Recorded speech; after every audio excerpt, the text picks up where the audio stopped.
केहू से नाही तू डरेला हो, खाली खून खराबा तू करेला हो। सुनो ना, काहे केहू से नाही तू डरेला हो, खाली खून खराबा तू करेला हो।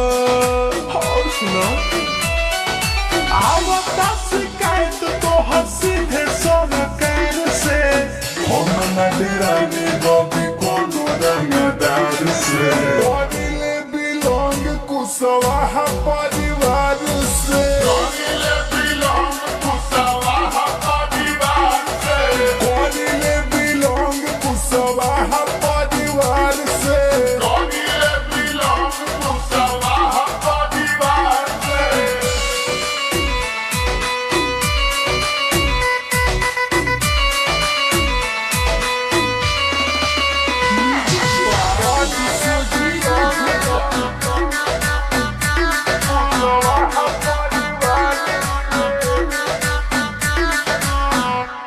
हम नामी हो सुनामी रंगदारी खानदानी चलेला। अजहिया जोही बंधराई हो जाई रे लाई किया है, सब जाई कमाई ओही में झोंकाई किया है।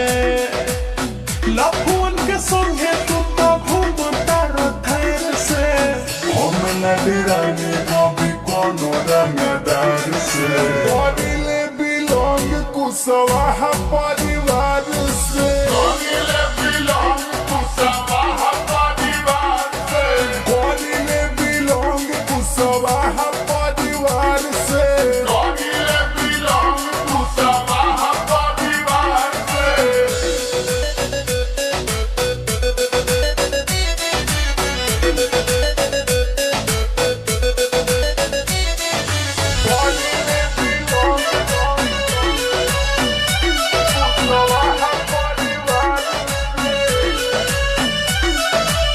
कहतन फिर रख धीर ना तो पीर मिली।